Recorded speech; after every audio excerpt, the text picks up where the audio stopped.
Un saisonnier de 17 ans se fait délibérément piéger par son patron. Il l'envoie travailler dans le plus terrible abattoir du PIR, tenu par un gang. Le jeune homme pense qu'il s'agit d'un simple travail d'abattage de porc, mais il découvre que les côtes de porc qu'il découpe portent toutes des traces de recollage, et qu'une étrange poudre blanche s'échappe des fissures. Comprenant qu'il est impliqué dans une affaire illégale, le garçon appelle immédiatement son patron en cachette. Il lui dit qu'il veut rentrer chez lui, mais son patron le menace en utilisant les frais de scolarité de sa sœur et les dettes de sa mère pour le forcer à rester un mois de plus. Brûlant de colère, il n'a d'autre choix que de serrer les dents et de supporter la situation. Il retourne à l'abattoir, faisant comme si de rien n'était et continuant son travail. Mais contre toute attente, un homme chargé de déplacer les côtes de porc remplies de drogue les fait accidentellement tomber et les brise sur le sol. En un instant, de la poudre blanche jaillit des côtes brisées. Voyant cela, le chef chauve qui surveille les lieux explique à la hâte, pris de panique, il y a juste un peu trop de poussière d'os qui vole. Ne vous en faites pas, continuez votre bon travail. En entendant cela, Maru ne peut que continuer à faire l'ignorant et hocher la tête. Le chef chauve gronde alors son subordonné tout en ramassant les côtes par terre. Se sentant coupable, le subordonné demande au chef chauve dans leur langue, « Patron, le boucher de porc ne vient-il pas du PIH ? Il doit bien savoir que ce sont des substances illicites, non ? En plus, il ne comprend pas notre langue. » Mais à peine a-t-il fini de parler que le visage du chef chauve devient affreusement sombre. Idiot ! Ce type du PIH comprend tout. Sur ce, il sort un pistolet et le pointe sur la tête de Maru. Cette tournure soudaine des événements plonge Maru dans le désespoir. Il travaille dur à abattre des porcs chaque jour juste pour subvenir aux besoins de sa famille, et voilà qu'il est sur le point de mourir sans explication dans un pays étranger. À cet instant, une intense volonté de survivre jaillit du cœur de Maru, une seconde à peine avant que le chef chauve n'appuie sur la détente. Maru balance son couteau de boucher sans la moindre hésitation, tranchant net la main qui tenait l'arme.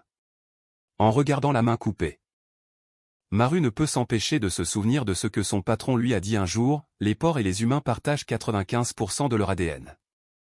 Et il se trouve que tu es un boucher né. Tu peux voir instantanément la manière la plus létale de découper. Un jour, tu ne sauras plus si tu tues un homme ou un porc.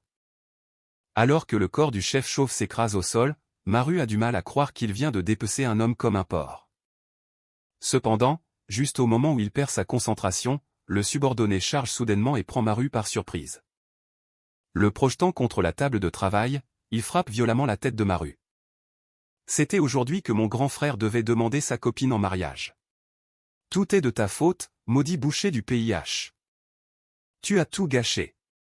Sur ce, il serre le poing, prêt à fracasser la tête de Maru. Voyant cela, Maru balance instantanément son couteau de boucher et le plante dans le gros ventre du subordonné. Mais contre toute attente, cela ne lui fait aucun dégât. Au contraire, ça ne fait qu'attiser sa rage. Il tend ses deux grandes mains, sur le point de briser le cou de Maru, et une intense suffocation s'installe instantanément. La conscience de Maru commence à s'estomper. Dans son état second, il entend la voix de son patron lui expliquant avec un porcelet. Les os d'un porc sont durs et sa graisse est épaisse. Si tu ne fais pas attention, le couteau restera coincé. Alors, en tant que boucher, tu dois te souvenir du meilleur chemin pour éviter les os et trancher la graisse. Mais ne t'inquiète pas trop. Si c'est toi, ton instinct trouvera cet endroit. Les paroles de son patron résonnent comme une sonnette d'alarme, ramenant instantanément Maru à la conscience. Il tord immédiatement la lame avec force à l'endroit où il a réussi à la planter, évitant l'os et ouvrant le ventre du subordonné. Il achève complètement l'homme qui ne craignait rien. En regardant les deux hommes gisant dans des mares de sang, Maru ne peut s'empêcher de se sentir physiquement nauséeux. Il n'a eu d'autre choix que de les tuer pour sauver sa propre vie. S'il se rend à la police, le croiront-ils? Et même si la police ne le poursuit pas, le gang, lui, ne le laissera pas s'en tirer. Maru décide donc immédiatement de tout brûler. Mais contre toute attente, à cet instant, quelqu'un surgit soudainement avec une mitraillette et, sans un mot, commence à tirer dans tous les sens sur Maru au rez-de-chaussée. Maru s'enfuit immédiatement, les mains sur la tête, et court se réfugier dans le seul endroit possible pour se cacher. La chambre froide. Mais aux yeux de l'homme, ce n'est qu'un simple piège mortel. Il brandit son arme et commence à chercher lentement le gamin caché. Ce qu'il ignore, c'est que Maru est en train d'enlever discrètement sa chaussure. Et de la cacher dans l'ombre pour s'en servir d'appât. Comme prévu, l'homme la prend pour sa cible et se met immédiatement à la cribler de balles. Maru saisit cette opportunité et donne un coup de pied dans les carcasses de porc suspendues au râtelier métallique. En un instant, l'homme est projeté au sol par une rangée de carcasses. Dévalant à toute vitesse. Sans hésiter, Maru bondit. Et enfonce profondément son couteau de boucher dans l'épaule de l'homme. Voyant cela, ce dernier ne peut s'empêcher de se moquer de lui. Espèce d'idiot.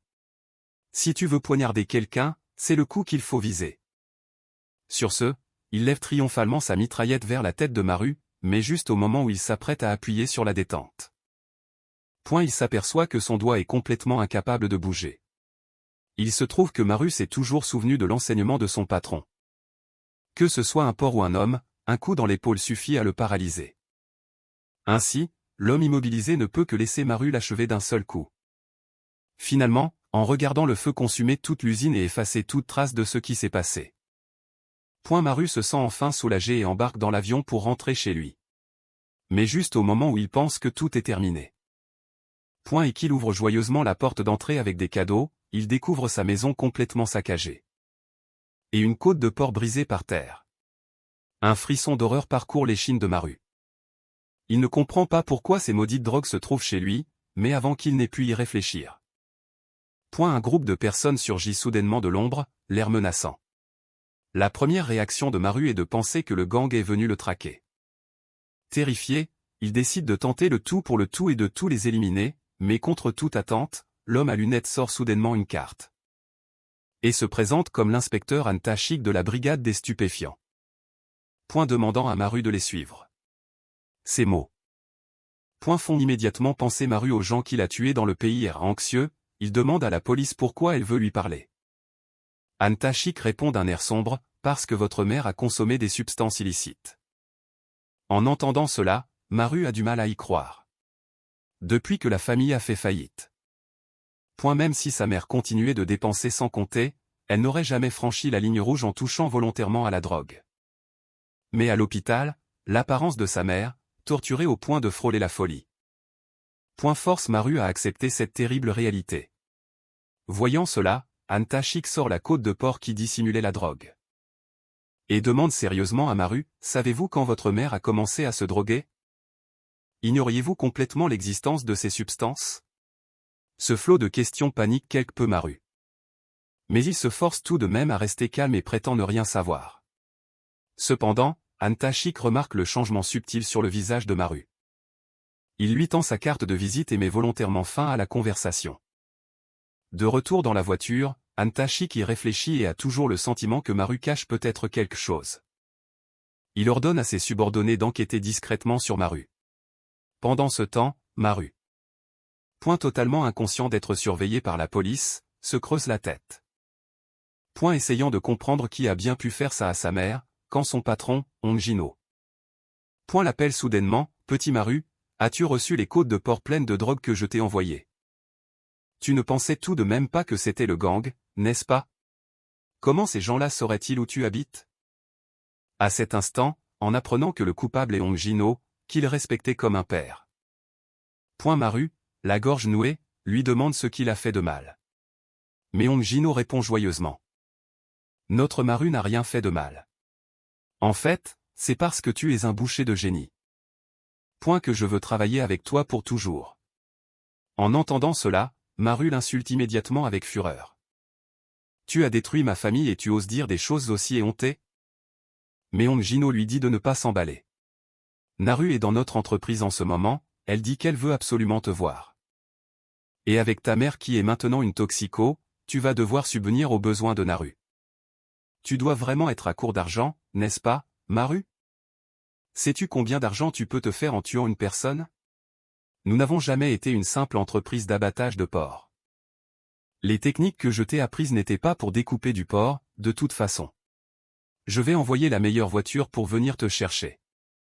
Viens travailler aujourd'hui, on va tuer des gens ensemble, compris? alors que Hong Jin-ho raccroche. Maru comprend enfin qu'il a été trompé et utilisé par la personne en qui il avait le plus confiance. En apprenant la vérité, il ne peut plus contenir la rage dans son cœur. Une seule pensée occupe son esprit, la vengeance. Pendant ce temps, Baek Seok-ho, un manager de World Livestock Foods, et le manager Choi Do-il reçoivent l'ordre de Hong Jin-ho d'aller chercher la nouvelle recrue et de l'amener à l'entreprise. Ils se disputent pour savoir qui doit aller le chercher. Ils en viennent même à utiliser des armes pour régler ça. Finalement, Choi Do-il cède. Après tout, l'esprit simple de Baek Seok-ho ne ferait que causer des problèmes à l'extérieur. Il vaut mieux le laisser ici pour surveiller la voiture. Mais alors que la nuit tombe, Baek Seok-ho est réveillé par un chat errant. Choi Do-il n'est toujours pas revenu. Alors pour savoir ce qui se passe, Baek Seok-ho se rend directement chez Maru. Après avoir ouvert la porte qui était légèrement entr'ouverte, il voit le salon rempli de signes de lutte, et dans la chambre, à l'intérieur, quelqu'un est allongé face contre terre. En voyant ça, Baek Seok-ho ne peut s'empêcher de se plaindre. Ce type a dit qu'il allait chercher la nouvelle recrue. Pas l'envoyer dans l'au-delà. Sur ce, il lève le pied pour donner un coup dans le corps au sol, mais quand il voit le visage, il est complètement sous le choc. Le mort est en fait Choi Do-il. Face à cette scène incroyable, Baek Seok-ho sort immédiatement. Son marteau en fer rit comme un dément. Les anciens ont fait tout ce chemin pour t'accueillir. Et tu oses utiliser un couteau? Ça va te rendre la vie impossible dans ce business. En entendant cela, Maru apparaît avec un couteau court et demande avec une expression tordue. Tu es aussi de World Livestock? Au moment où il obtient une réponse positive, Maru fonce immédiatement et abat son couteau court sur Baek Seok-ho.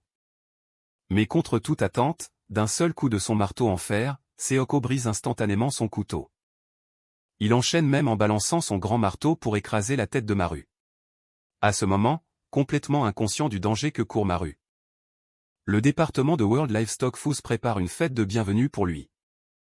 Sous la direction de Hong Jin-ho, le manager Oh Jun-sik, lui aussi manager, ne comprend tout simplement pas pourquoi on a envoyé le manager Baek chercher la nouvelle recrue. Parce que le manager Baek est une figure légendaire. Il a autrefois vaincu d'innombrables voyous et gangsters à main nue. Et est devenu le maître de toute la zone. Mais ce qu'il a vraiment forgé, c'est le marteau en fer que Hong Jin-ho lui a donné. Quand la plus grande force physique est combinée avec l'arme la plus puissante, le manager Baek et son marteau deviennent le taureau inarrêtable. En effet, tout comme le dit Oh Jun-sik, le combat vient à peine de commencer que Maru se fait déjà battre par Baek Seok-ho, sans aucun moyen de se défendre. Et étrangement, Maru découvre que Baek Seok-ho n'est pas seulement fort, sa vitesse d'attaque devient de plus en plus rapide.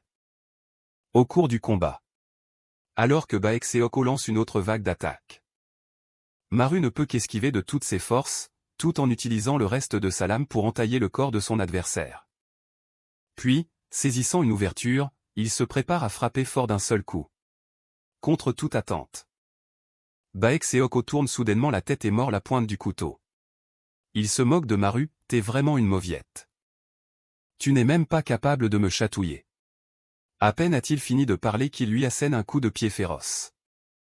Il attrape la jambe de Maru et le prend par surprise, le projetant violemment contre le mur en béton.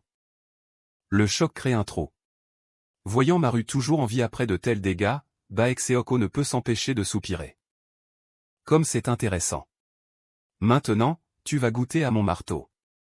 Mais à cet instant, il découvre que du sang gargouille et s'écoule de son poignet. Il ne s'attendait pas à ce que Maru soit si sournois. L'attaquer sans cesse au même endroit.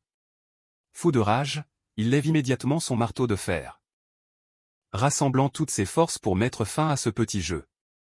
Pendant ce temps, de l'autre côté, les préparatifs pour la fête de bienvenue de Hong Jin-ho sont enfin terminés. En entendant ses subordonnés discuter de la force du manager Baek, Hong Jin-ho déclare que le manager Baek est en effet le plus fort parmi les managers et les employés. Mais pour Maru, qui est sur le point d'être promu chef de section, ce n'est pas forcément vrai. Le manager Baek est un taureau inarrêtable, mais aussi puissant que soit le taureau. Il ne reste que du bétail. Et le bétail, peu importe sa force, ne pourra jamais vaincre un boucher. À cet instant, Baekseoko, vaincu et à terre, réalise enfin que les attaques apparemment aléatoires de Maru visaient en fait toutes ses terminaisons nerveuses, et qu'il avait calculé qu'elles se rompraient toutes en même temps. Au moment où il utiliserait toute sa force. Cela force Baekseoko à voir ce nouveau venu d'un tout autre œil. Pour ce taureau qui a été si puissant toute sa vie, se faire abattre par un véritable expert est une mort sans regret. Après que Maru se soit finalement occupé des 2 managers que Cheptel Mondial lui a envoyés en guise de comité d'accueil, il se dirige immédiatement vers l'entreprise, débordant d'une aura meurtrière. Il y voit tous les employés célébrer avec enthousiasme sa promotion au poste de chef de section. Le visage sombre, Maru leur jette 2 badges d'identification. À ce moment-là, les employés, inconscients de la situation, pensent que ce sont des cadeaux que leur nouveau chef de section leur a apportés. Ils s'emballent aussitôt et déclarent qu'ils suivront leur cher chef de section jusqu'à la mort. Mais quand les photos de Baekseoko et Choi Do-il apparaissent sur les badges, tout le monde tombe instantanément dans un silence de mort. Puis, ils dégainent tous simultanément leurs armes et se mettent en position de combat. Voyant cela, Maru ferme la porte de l'entrepôt, se retourne et dit d'un ton féroce à ses porcelets de venir tous en même temps. Alors que le groupe se rue sur lui, Maru se met aussitôt à danser au milieu de la foule, armé de son couteau et de son marteau de fer.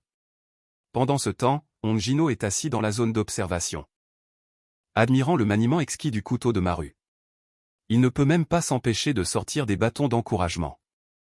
Et encourage passionnément Maru à en finir rapidement avec tout ce monde. Bien que les humains pensent que les porcs sont des animaux dociles, ils attaquent parfois les humains. Ainsi, la première étape pour un boucher qui abat un porc est de l'assommer d'un seul coup. La deuxième étape est de saigner le porc en perforant à la fois l'artère carotide et la veine jugulaire. La troisième étape consiste à commencer le dépeçage et à dépecer officiellement le porc. À cet instant, Maru applique toutes ces techniques avec une précision de maître. En quelques minutes à peine, il a mis à terre plus de la moitié des personnes présentes. Voyant quelques traînards encore recroquevillés dans un coin, Maru s'avance sans pitié et brandit son marteau de fer pour en finir avec eux également. Mais à cet instant, Hongino apparaît soudainement et attrape d'une seule main le marteau de 100 livres, un sourire aux lèvres. Il écrase le marteau de fer à main nue et dit « Maru, ne t'avais-je pas dit que, tôt ou tard, tu ne serais plus capable de faire la différence entre l'abattage d'une personne ou d'un porc ?» Sur ce, son autre main attrape un gâteau et l'écrase violemment sur le visage de Maru. Hongino avait anticipé depuis longtemps que les choses se passeraient ainsi, car Maru, tout comme lui, est un boucher. Il lève alors la main et pointe derrière lui, disant à Maru d'arrêter de jouer avec les porcs et d'entrer là où il a tout préparé. Mais Maru veut seulement savoir où se trouve Naru. Il n'est pas là pour se joindre à eux. Mais alors que les 2 hommes se font face, l'autre subordonné de Hongino, la comptable Jian Yang, s'accroupit soudainement sur le sol, le cœur brisé et les larmes aux yeux après avoir goûté un morceau du gâteau détruit. Elle se relève brusquement, les larmes coulant à flots, et demande qui a été assez cruel pour jeter le gâteau par terre. Oh Junshik, étendu sur le sol, veut dire que c'était Hongino. Mais il est soudainement réduit au silence par un grand pied. Hongino pointe alors de manière inattendue derrière Jian Yang. Les 2 autres subordonnés suivent sagement leur patron et pointent dans la même direction. Se voyant faussement accusé, Maru veut s'expliquer. Mais Jian Yang, enragé, sort directement un pistolet et tire immédiatement sur Maru. Puis enchaîne avec une rafale de tirs sans pitié. À ce moment, Maru sait très bien que pour maîtriser un tireur, il doit trouver un moyen de réduire la distance, mais contre toute attente. C'est Jian Yang qui prend l'initiative et bondit la première. En désespoir de cause, Maru frappe rapidement avec sa paume pour bloquer la main armée de Jian Yang, mais celle-ci change immédiatement sa méthode d'attaque. Elle le projette violemment au sol, l'attrape par le col et lui assène une pluie de coups. Pendant ce temps, Hongino, qui observe le spectacle de loin, prévient Maru, fais attention, Jian Yang est la plus redoutable combattante que le peuple ait formée. À peine a-t-il fini de parler que les jambes de Jian Yang s'enroulent soudainement autour du corps de Maru. Ses 2 mains agrippent le pistolet, le pointant droit sur son front.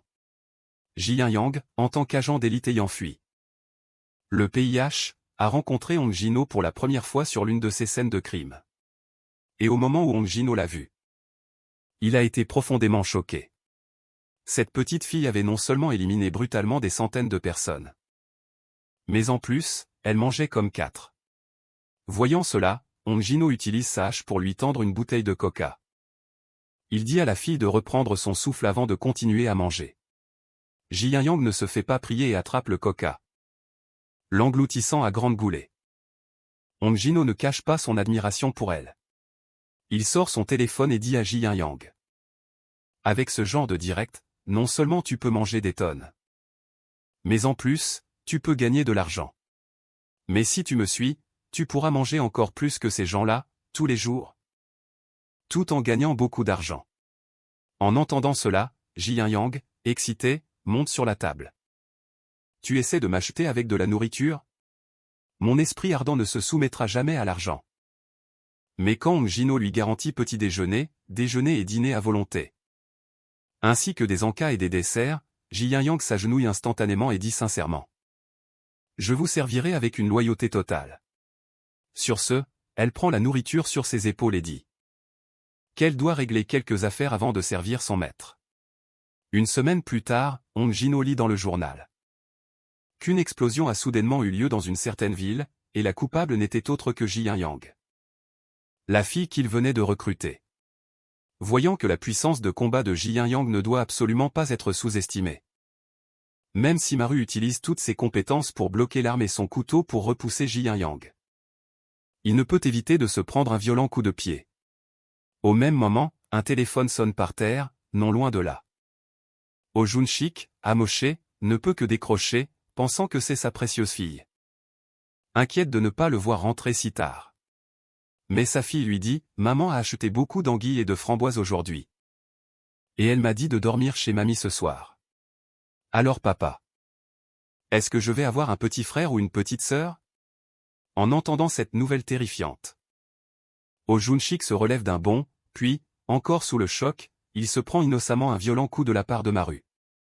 Voyant cela, Song-chan et Il-bong disent rapidement à Oh Jun-shik de se réfugier avec eux. Et expriment leur jalousie à l'idée qu'Oh Jun-shik va encore manger de l'anguille avec sa femme. Hong Jin-ho est très compréhensif à ce sujet. Oh, vous pouvez partir plus tôt aujourd'hui. Mais Oh Jun-shik refuse de rentrer chez lui, quoi qu'il arrive. Déterminé à rester faire des heures supplémentaires. À ce moment, Il-bong, allongé par terre, demande soudain, directeur, qui pensez-vous va gagner ce combat? Ce sera sûrement Kim Yang, n'est-ce pas? En entendant cela, Hong Jin-ho ne peut s'empêcher de rire. Oui, notre petite Yang est une sacrée combattante. Cette fille se bat aussi bien qu'elle mange. Ses compétences sont au sommet dans le milieu. Mais vous savez, Ji Yang est devenue ce qu'elle est grâce à l'entraînement. Mais Maru, lui, même quand il ne savait rien, était déjà un boucher-né. Parce que je le trouvais si incroyable, j'ai commencé à lui enseigner toutes sortes de choses. Mais contre toute attente, des techniques que j'avais mis 1 an à maîtriser au couteau, Maru les a apprises en 1 mois seulement. Je l'ai donc mis au défi avec des tâches plus difficiles. Maîtriser ce taureau enragé prend même plus d'1 heure au responsable. Mais ce gamin, Maru, a réglé ça en moins de 5 minutes. C'est là que j'ai eu la certitude que le boucher parfait que je cherchais depuis si longtemps se tenait juste devant moi. Hong Jin-ho demande alors à Oh Jun-shik s'il connaît la signification originelle du mot « boucher ». Oh Jun-shik, qui est titulaire d'un doctorat, répond en utilisant les caractères du PIH. C'est « baek jaune ». Baek signifie aussi « rien », donc la signification originelle de boucher est « un homme qui n'a rien ». En entendant la bonne réponse, Hong Jin-ho félicite avec enthousiasme Oh Jun-shik pour son grand savoir. C'est précisément parce qu'une personne n'a rien qu'elle peut tout absorber et tout apprendre. Bien sûr, ce ne sera pas facile pour Maru de vaincre Jiam Young. Mais on ne peut pas non plus ignorer que Maru progresse constamment. Au final, la clé de ce duel est de savoir s'il la maîtrisera avant de se faire rattraper, ou s'il la surpassera avant de se faire maîtriser. Tout le monde veut absolument connaître l'issue du duel, mais Hong Jin-ho n'a aucune intention de les laisser regarder. Car il veut montrer à tout le monde quelque chose d'encore plus intéressant. D'un seul coup de hache. Il sépare instantanément Maru et Ji-Yang qui se battaient férocement. Hong-Jino arbore un sourire malicieux et se penche vers Maru en disant: « Mon petit Maru, viens plutôt te battre contre moi. » En entendant cette déclaration absurde, Ji-Yang est la première à se lever et à refuser. Elle ne s'est pas encore vengée pour le gâteau. Mais Hong-Jino sort immédiatement une carte VIP. Prends cette carte. Point et va manger au buffet du restaurant 3 étoiles Michelin. Il ferme dans 1 heure. Là-dessus, il lance la carte avec force en direction de la sortie, et Ji-Yang, pour pouvoir manger de la viande, oublie instantanément toute idée de vengeance contre Maru, empoignant avec excitation la carte VIP et partant, toute heureuse. Mais derrière elle, Maru, voyant la scène, balance aussitôt un coup de son petit couteau sur Hong-Jino. Mais contre toute attente, il est projeté en arrière par un seul coup de hache. Cette force incroyable dépasse de loin les attentes de Maru. Puis, en observant la hache fendre l'air au loin, l'onde de choc qui l'accompagne invisible donne à Maru l'impression d'avoir été lacéré. Il n'arrive tout simplement pas à imaginer à quel point Hong-Jino est fort. Depuis la mort de son père, Maru est devenu le pilier de sa famille. Pour gagner sa vie, il est venu chez World Livestock. Bien que le travail quotidien fût harassant. Honnêtement, ce n'était pas si terrible, car il y avait quelqu'un qui l'aimait comme son propre fils. C'est pourquoi il lui a toujours fait autant confiance. Mais Maru ne comprend pas pourquoi Hong-Jino le traite de la sorte. En pensant à ça, il se jette aussitôt sur Hong-Jino avec son couteau, comme un fou furieux, essayant par ce moyen de découvrir la vérité. Mais Hong-Jino lui rappelle: « Que tu découpes un homme ou un cochon, tes mouvements doivent être nets et précis. Plus tes mouvements sont amples, plus il est facile de repérer les ouvertures. Et tu dois distinguer les vraies ouvertures des fausses. » Suite à ce rappel, Maru réalise qu'attaquer les failles de Hong-Jino ne servira à rien. Et que s'il contre-attaque avec les mêmes méthodes que contre Baek, Seoko et Ji-Yang, il ne fera que se faire battre pour rien. Alors que Maru se creuse la tête pour trouver une parade, le large visage de Hong-Jino apparaît soudainement devant lui. Surpris, Maru recule aussitôt pour esquiver. Mais il se fait quand même piquer au ventre par le manche de la hache. Hong-Jino se cure l'oreille et dit: « Qui esquive en ligne droite pendant un combat? Retiens bien ça. Que ce soit pour attaquer ou pour esquiver, si tes mouvements sont trop prévisibles, tu te feras avoir. » Sur ce, il soulève facilement la hache et Maru d'une seule main. Puis il lâche soudainement la hache et projette Maru au loin.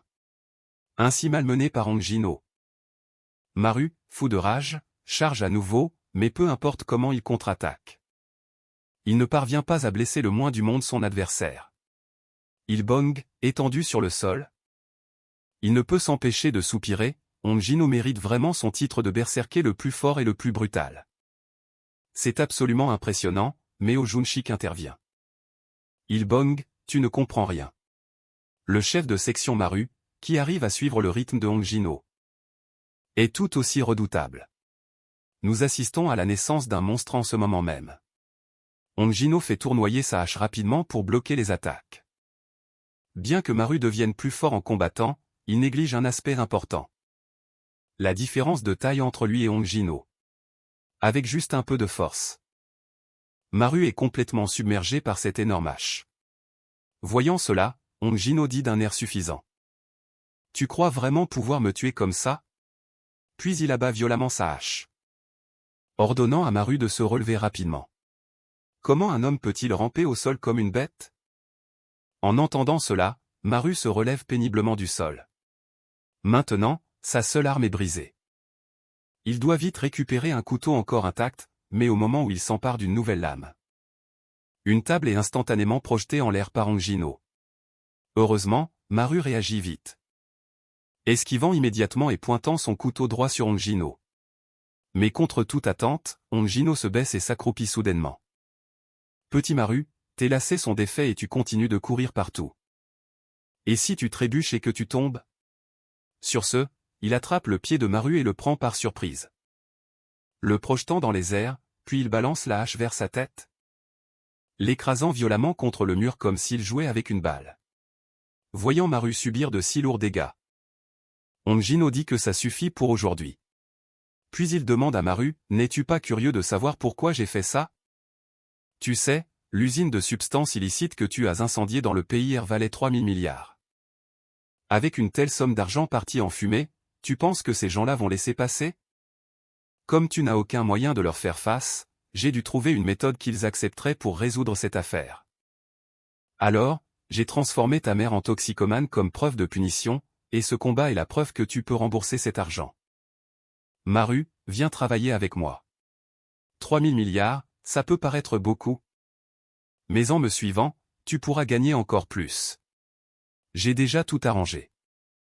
Viens travailler une fois que tes blessures seront guéries. Après avoir tué tant de gens.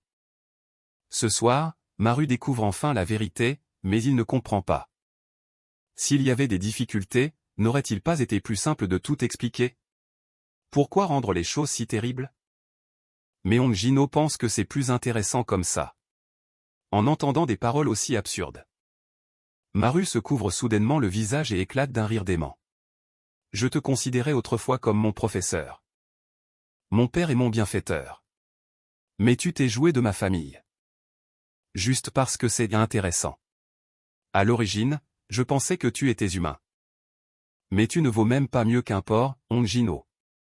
Non. Ça devrait être le porc Hong. À partir de maintenant, je vais t'abattre. Au moment où il s'entend traiter de porc, Hong Jin-ho perd complètement les pédales. Tu oses me traiter de porc? Quelle impolitesse! Si tu as les tripes, viens donc m'abattre. Alors que les deux commencent à se battre. Oh Jun-shik écrit rapidement son testament sur le sol. Sung-chan et Il-bong regardent la scène, complètement perdus. Oh Jun-shik explique d'une voix tremblante. Jusqu'à présent, personne n'a jamais vu Hong Jin-ho utiliser toute sa force. Parce que tous ceux qui l'ont vu se sont fait emporter et sont morts. En d'autres termes, nous sommes tous foutus aujourd'hui. Hong Jin-ho brandit sa hache et lance une attaque féroce sur Maru. Cette fois, Maru n'esquive pas. Au lieu de ça, il attrape la hache et réduit rapidement la distance. Avec Hong Jin-ho, profitant de l'occasion pour s'approcher avec son couteau. Voyant Maru tenter quelque chose de nouveau. Bien que Hong Jin-ho trouve ça bien, cela seul ne suffit pas à le blesser. Mais il ne s'attendait pas à ce que Maru fasse instantanément pivoter la lame pour ajuster la distance. Lui trace soudainement une ligne de sang sur le visage, un geste qui met instantanément Hong Jin-ho en rage. Il pensait que Maru bluffait, mais ne s'attendait pas à ce qu'il veuille réellement le tuer.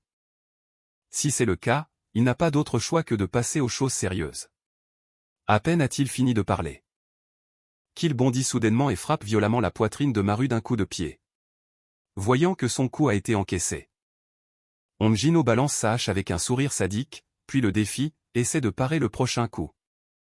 Sais-tu d'où viendra ma hache? De la gauche? De la droite? Ou d'en haut? En entendant ça, le regard de Maru se porte aussitôt sur la gauche. Il balance immédiatement son marteau de fer pour bloquer la hache de Hong Jin-ho. Il sort instantanément de sa position défensive et lance une attaque frénétique. À cet instant, Oh Jun-shik est abasourdi. Maru n'a pas seulement appris les enchaînements de Baek Seoko et les coups des stocks de Choi Do-il, mais il a même maîtrisé les attaques tranchantes de Ji Yin-yang. Cette incroyable capacité d'imitation et d'apprentissage est tout bonnement hallucinante. Se pourrait-il que Hong Jin-ho perde cette fois? En seulement quelques minutes, Hong Jin-ho est couvert de blessures, mais il profite rapidement de son avantage physique. Il attrape violemment Maru par le cou, et toute sa rancœur se transforme en point d'acier. Rouant Maru de coups. Lui qui l'aimait tant, qu'il avait même aidé à nettoyer ses saletés au PIR. Et voilà que Maru ose le traiter comme un porc et mordre la main qui l'a nourri. D'un coup de poing surpuissant, il envoie Maru valser. Hong Jin-ho ramasse la hache brisée par terre et lui dit. Ne te méprends pas. Je n'ai jamais utilisé toute ma force contre toi. Malgré ça, tu veux toujours aller jusqu'au bout? Si tu n'en es pas capable, alors crève. À quoi ça sert de faire couler le sang de tant de gens? Juste pour sauver une seule personne? Puisque tu as choisi cette voie, tu n'as plus qu'à mourir. En entendant ces mots, Maru se met à réfléchir. Pour assouvir sa vengeance, il a abandonné leurs souvenirs communs afin de ne plus hésiter. Il a abandonné ses beaux sentiments, et même son cœur qui voyait les autres comme des humains. Mais il réalise seulement maintenant qu'il est le seul à ne pas avoir abandonné sa propre vie. À cet instant, face à Hong Jin-ho, qui balance de nouveau sa hache vers lui, Maru décide de risquer sa vie et d'abandonner jusqu'à sa volonté de survivre. Cependant, à cet instant précis, Jim Yang déboule, une arme à la main. Criant que la carte VIP est expirée depuis longtemps et qu'aujourd'hui, elle va transformer Hong Jin-ho en passoire. Mais à peine a-t-elle fini sa phrase que le regard de Jim Yang se vide. L'arme lui échappe des mains. Hong Jin-ho tourne la tête et lui dit en souriant. Notre petite Yang est là. Écoute bien ce que je vais te dire. Dans mon bureau, il y a un coffre-fort. Dedans, il y a des comptes à vos noms. La moitié est pour votre retraite. L'autre moitié est pour notre Maru. En voyant Hong Jin-ho s'effondrer au sol, les larmes coulent instantanément sur le visage de Maru, qui ne peut s'empêcher de murmurer. Si tu veux te battre, alors relève-toi et affronte-moi. Au moment où Hong Jin-ho s'écroule, son esprit se remémore son enfance, lorsqu'il était volontairement enfermé dans une porcherie immonde. Il devait arracher la nourriture des cochons à des centaines de ses pairs et s'engager dans des combats violents et sans fin. Utilisant tous les moyens possibles pour devenir l'unique survivant, le roi cochon. Mais même en étant si exceptionnel aux yeux de son gardien, le roi cochon avait encore des défauts. Il devait être reconduit dans l'enclos spécial réservé au roi cochon, pour y subir une sélection qui désignerait le roi des rois. C'est seulement à cette condition qu'il aurait le droit d'être envoyé à l'extérieur, pour mener des missions d'assassinat quasi suicidaires. À mesure que le garçon grandissait, lui, qui se considérait depuis longtemps comme un cochon, fut envoyé accomplir de nombreuses missions mortelles. Après avoir survécu par miracle, il fut soudainement en proie à la confusion. Était-il en train de tuer des humains, ou des cochons? Jusqu'au jour où, revenant d'entre les morts comme à son habitude, il découvrit que la personne qui les avait toujours élevés comme des porcs montrait un côté docile et soumis. Un aspect répugnant face à un être plus puissant, tel un porcelet. En tant que roi des rois, il sentit immédiatement que son territoire était envahi. Il chargea aussitôt. D'un coup de hache nette, il fendit le crâne de ce porcelet, puis se présenta volontairement à la femme devant lui. Si l'on doit utiliser du bétail, il faut bien sûr prendre le spécimen le plus parfait. C'est ainsi qu'est né l'empire du seigneur des porcheries, Hong Jin-ho. Il commença à mener une vie confortable, élevant et dressant des cochons. Puis, au cours de ses journées monotones, il rencontra Jian Yang, une agente d'élite en fuite du pays H. Ainsi que Maru, qui possédait un extraordinaire talent de boucher. En passant du temps avec eux, Hong Jin-ho commença à rêver qu'il pourrait lui aussi, un jour, vivre comme un humain. Mais la réalité ne se déroule souvent pas comme prévu. Bientôt, Maru, qui avait été envoyé au pays R pour aider l'entreprise de bétail du gang à abattre des cochons, fut accidentellement témoin du secret du gang, il cachait des substances illicites dans les côtes de porc. Pour sauver sa vie, dans un acte de désespoir, Maru ne se contenta pas de tuer 3 membres du gang. Il incendia également toute l'usine. La perte, s'élevant à 3000 milliards, rendit le gang furieux. Hong Jin-ho en était venu à aimer Maru comme son propre enfant. Au fil du temps passé ensemble. Alors, pour lui sauver la vie, Hong Jin-ho fit tout son possible pour que le gang accepte son plan de compensation et, lors de la réunion du groupe, il demanda au président de pardonner à Maru. Mais contre toute attente, le président décida soudainement de se débarrasser de tous les subordonnés de Hong Jin-ho. S'il refusait d'obéir, il serait renvoyé dans la porcherie. Hong Jin-ho avait toujours été un cochon. Pour les cochons, les ordres sont absolus, mais malgré cela, il voulait toujours sauver Maru. Pour ce faire, Hong Jin-ho suivit le plan préalablement convenu avec le gang. À l'insu de Maru, il a secrètement rendu la mère de ce dernier toxicomane, comme preuve d'une offense majeure envers le gang. Puis, il laissa Maru massacrer les élites de son département. Et tous les employés, pour prouver qu'avec son talent de boucher, il pouvait absolument créer une valeur supérieure à 3000 milliards pour le gang. Mais au final, Hong Jin-ho ne s'attendait pas à ce que tout ce qu'il avait fait pour sauver Maru pousse Maru à le considérer comme un ennemi qui avait fait du mal à sa famille. Il le traita même comme un cochon. Il jura de le dépecer de ses propres mains. Son ingratitude rendit Hong Jin-ho instantanément fou de rage. Il décida de suivre l'ordre du président et de tuer Maru, mais au final, Hong Jin-ho ne put s'y résoudre. Un cochon vivant sans but contre un humain. Prêt à sacrifier sa propre vie pour protéger quelque chose de précieux. En voyant la détermination de Maru, Hong Jin-ho eut soudainement honte de lui-même. Il voulait devenir humain. Il voulait être traité comme un humain. Alors, Hong Jin-ho décida sans hésiter de mourir de la main de Maru, laissant derrière lui toute la fortune qu'il avait accumulée au cours de sa vie. Ainsi, l'homme qui fut autrefois le roi de la porcherie réalisa enfin son vœu et mourut en tant qu'humain. À ce moment, des larmes coulèrent sur le visage de Maru sans qu'il s'en rende compte. En regardant Jian-yang, qui était prête à le tuer un instant plus tôt. Il saisit immédiatement son couteau, agressif et prêt à se battre. Mais Jian-yang, voyant que Maru était soudainement devenu assez puissant pour tuer. Hong Jin-ho sentit sa main qui tenait le couteau se mettre à trembler inconsciemment. Son instinct lui disait de ne surtout pas affronter Maru. Alors, Jian-yang leva résolument les deux mains en signe de reddition. Mais ce geste fit penser à Maru qu'elle essayait de le tromper, et il pointa prudemment son couteau directement sur la gorge de Jian-yang. Mais à cet instant, Oh Jun-shik et deux autres personnes se précipitèrent pour protéger Jian-yang. Yoon Il-bong expliqua à la hâte que ce n'était pas le moment pour des luttes intestines. Les renforts du quartier général allaient bientôt arriver. Maintenant que Hong Jin-ho était mort, il ne leur restait qu'un seul chemin, la mort. Sur ce, tous les trois demandèrent à Maru de les accepter avec lui. Travailler ensemble vaut mieux que de faire cavalier seul. En entendant cela, Maru posa une condition. Alors, dites-moi où est Naru. À peine eut-il fini de parler que Oh Jun-shik et les deux autres se tournèrent tous vers Jian-yang. Celle-ci, l'air coupable, détourna la tête. Plus tôt, Hong Jin-ho lui avait demandé d'emmener Naru, la sœur de Maru, manger dans un restaurant chic. Mais au moment de payer, elle a découvert que sa carte bancaire avait atteint sa limite. Elle n'a eu d'autre choix que de laisser Naru au restaurant pour faire la vaisselle pendant qu'elle se précipitait à l'entreprise pour chercher une autre carte. Mais en arrivant à l'entreprise et en voyant le délicieux gâteau détruit, elle a été instantanément consumée par la colère et a complètement oublié de retourner au restaurant pour récupérer Naru. Maru est assez désemparée face à cette situation. Et ne peut que battre en retraite avec tout le monde. À mi-chemin de l'hôpital, il ordonne à Jian-yang de sauter de la voiture pour aller chercher Naru. Voyant qu'en bas se trouve un pont aux 200 mètres. Jian-yang fond en larmes de peur. Mais en se retournant face à l'expression meurtrière de Maru, Jian-yang est si effrayée qu'elle saute directement de la voiture. Pendant ce temps, le directeur exécutif Choi Ki-jong du groupe de sécurité World regarde Hong Jin-ho gisant au sol, un œil rempli de regret.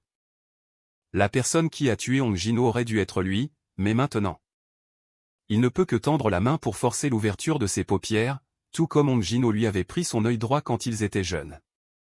Il prend également l'œil de Hong Jin-ho. Ensuite, il assure au président du groupe World que peu importe où les assassins de Hong Jin-ho s'enfuiront, il les mettra en pièces et récupérera le coffre-fort.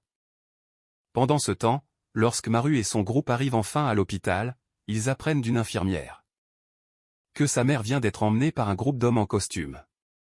Peu après, Oh Jun-shik reçoit un appel de Jian-yang, qui lui annonce que Naru a également disparu, enlevé par des hommes en costume.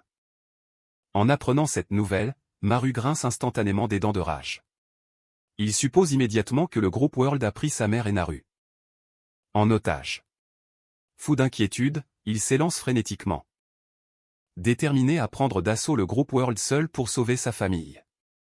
Mais de manière inattendue, dès qu'il atteint la sortie du souterrain, il tombe nez à nez avec un homme imposant en costume.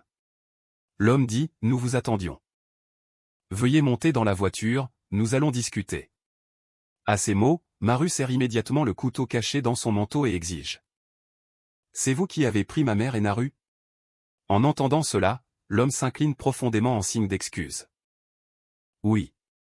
Veuillez pardonner ma grossièreté.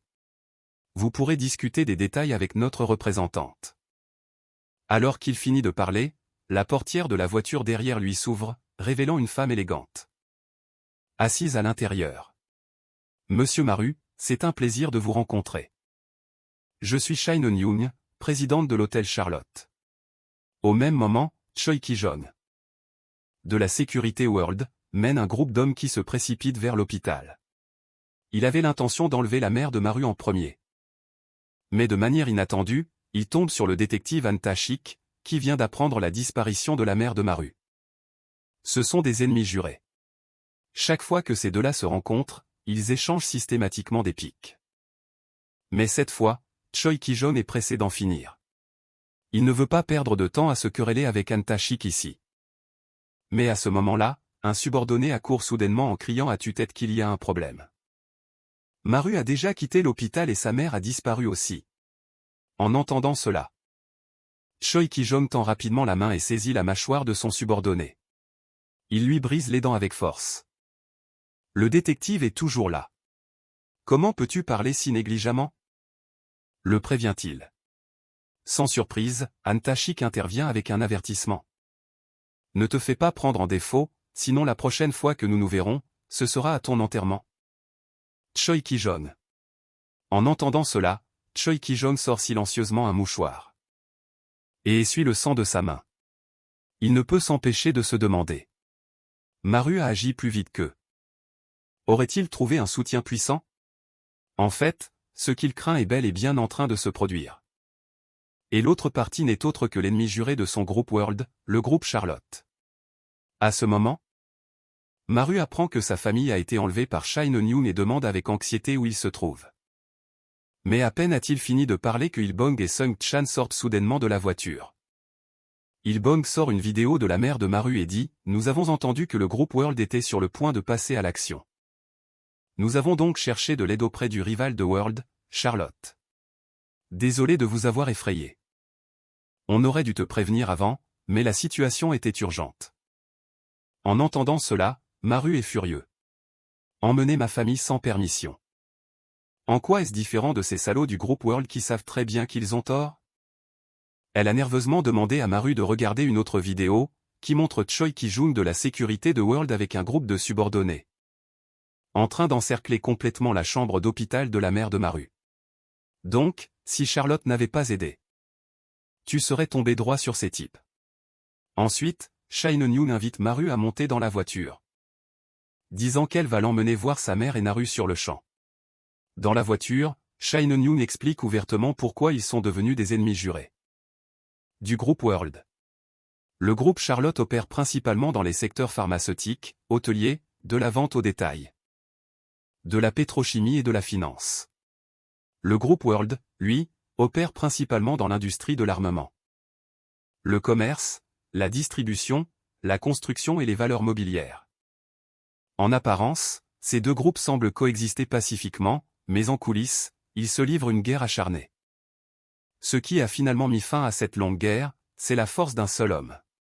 Après avoir perdu face à son adversaire, Charlotte s'est rapidement divisée en deux factions. L'une voulait céder le groupe Charlotte à World, tandis que l'autre voulait le protéger. Aujourd'hui, bien que Hong Jin-ho soit mort, le groupe World possède toujours un pouvoir écrasant. Vous et votre famille êtes maintenant pourchassés par le groupe World. Si vous comptez sur les ressources financières et les capacités de renseignement de Charlotte, vous pourriez encore avoir une chance de survivre. Mais juste au moment où Chae Non-yoon s'apprête à conclure, une camionnette percute violemment l'arrière de leur voiture. Leur berline de luxe s'encastre alors dans la végétation en bord de route. Dans l'urgence, Maru protège fermement Chae Non-yoon dans ses bras. Ce geste fait battre le cœur de cette dernière. Voyant l'air fiable de Maru, Chae Non-yoon tend la main pour toucher son visage. Et dit ce qu'elle n'avait pas eu le temps de finir avant, « Mon frère, Chae Non-kyu, veut me tuer et céder Charlotte à World. Les gens dehors ont probablement été envoyés par lui. Alors, monsieur Maru, Charlotte protégera votre famille du mal que veut lui faire World. En échange, accepteriez-vous de devenir temporairement malade ?» Face à cette proposition soudaine, Maru est d'abord choqué. Puis, il se retourne, sort son couteau et ouvre la portière. « Si vous pouvez prouver que vous avez la capacité de protéger ma famille, alors je deviendrai votre lame. » Alors que Maru sort de la voiture pour affronter le groupe, Jo Yoon-ho, le directeur de Charlotte Chemical qui les mène, sort immédiatement un couteau court de son manteau. L'un des laquais chauves pointe Maru du doigt en se moquant. « Espèce de singe maigrichon, tu es l'amant de Shai Non-young? Mais contre toute attente, à peine a-t-il fini de parler que plusieurs d'entre eux se font trancher la gorge par Maru. Aussitôt, Maru se met à brandir son couteau, tailladant sauvagement à travers la foule. Il les achève facilement un par un. À cet instant, Maru réalise profondément à quel point les adversaires qu'il a combattus auparavant étaient réellement redoutables. Faisant finalement face à Zhou Biao qui fonce sur lui, Maru le tue d'un seul coup. Une fois tous les subordonnés de Shai Non-kyu morts sur place, Maru se tourne vers Shai Non-young et dit: J'ai prouvé mes capacités. Maintenant, c'est à votre tour. En entendant cela, Shai Non-young affiche un sourire satisfait. Alors, avant d'aller voir votre famille, laissez-moi d'abord faire mes preuves. Elle fait monter Maru avec elle dans un hélicoptère. Il se dirige immédiatement vers les funérailles de Hong Jin-ho. Pendant ce temps, Ji Yang est assise, abattue, dans un restaurant. Elle est très inquiète, car elle n'a pas réussi à récupérer Naru. Et craint que Maru ne la renvoie de l'équipe. De plus en plus anxieuse. Elle veut désespérément manger quelque chose de bon pour évacuer son stress, mais malheureusement, elle n'a pas un sou. C'est alors qu'un groupe de personnes apparaît derrière elle.